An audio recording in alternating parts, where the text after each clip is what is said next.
क्यों अपनी ही बेटी के प्रति जागी ब्रह्मदेव की यौन लालसा। दोस्तों, क्या आपको मालूम है कि सृष्टि के रचयिता कहे जाने वाले ब्रह्मा जी के मन में अपनी ही बेटी के प्रति यौन लालसा उत्पन्न हुई थी, जिसके बाद उनकी बेटी सरस्वती को अपने पिता के मंसूबों के बारे में पता चल गया और वो ब्रह्मा जी से छिपने के लिए संपूर्ण ब्रह्मांड में छिपने लगी, लेकिन आखिर में उन्हें ब्रह्मा जी से शादी करनी पड़ी। मगर सवाल ये है कि सृष्टि के रचयिता के अंदर अपनी पुत्री के प्रति ऐसी लालसा क्यों जागी। जैसे कि आप सभी को ये तो मालूम ही होगा कि इस सृष्टि की बागडोर त्रिदेव के हाथों में है। जहां ब्रह्मा जी के कंधों पर सृष्टि की रचना का दायित्व है, वहीं विष्णु जी के पास संरक्षण का दायित्व और भगवान शिव के पास विनाश का दायित्व है।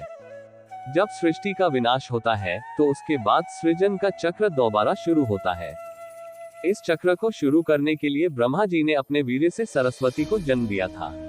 इस बात का वर्णन सरस्वती पुराण में किया गया है, जब ब्रह्मा जी ने अपनी ही पुत्री के साथ विवाह करने की इच्छा जाहिर की थी।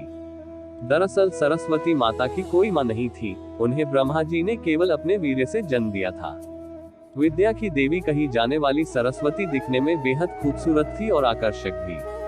अब इस बात का अंदाजा इसी बात से लगाया जा सकता है कि सरस्वती इतनी खूबसूरत थी कि खुद उनके पिता भी उनसे शादी करना चाहते थे।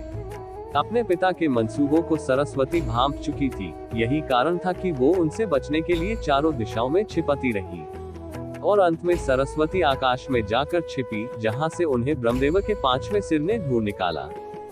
आखिर में सरस्वती को विवश होकर अपने ही पिता से शादी करनी पड़ी और इसके बाद सरस्वती और ब्रह्मा जी ने करीबन 100 वर्षों तक पति पत्नी की तरह एक जंगल में जीवन व्यतीत किया और इस दौरान उनका एक पुत्र हुआ जिसका नाम था स्वयंभू मनु।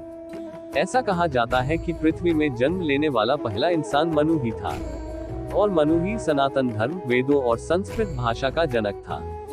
अब अपनी ही पुत्री से आकर्षित होना और संभोग करने की लालसा रखने के कारण सभी देवी देवता ब्रह्मदेव को एक दोषी की तरह देखने लगे, जिसके बाद सभी देवगण महादेव के पास पहुंचे और उनसे आग्रह किया कि वह ब्रह्मदेव को अपनी ही बेटी के प्रति यौन लालसा रखने के लिए दंड दे।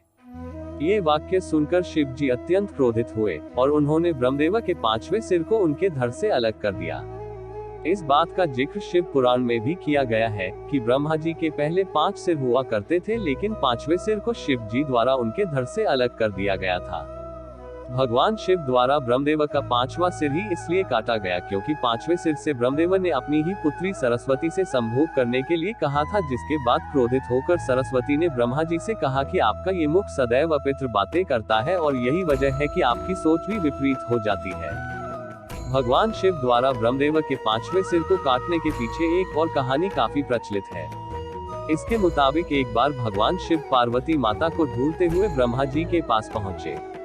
अब जैसे भगवान शिव वहां पहुंचे, ब्रह्मा जी के सभी मुखों ने भगवान शिव का अभिवादन किया, लेकिन ब्रह्मा जी के 5वें मुख ने भगवान शिव का अभिवादन नहीं किया और अमंगल आवाजें निकालना शुरू कर दिया। ऐसे में भगवान शिव ने क्रोध में आकर ब्रह्मदेव का वो 5वां सिर ही उनके धड़ से अलग कर दिया।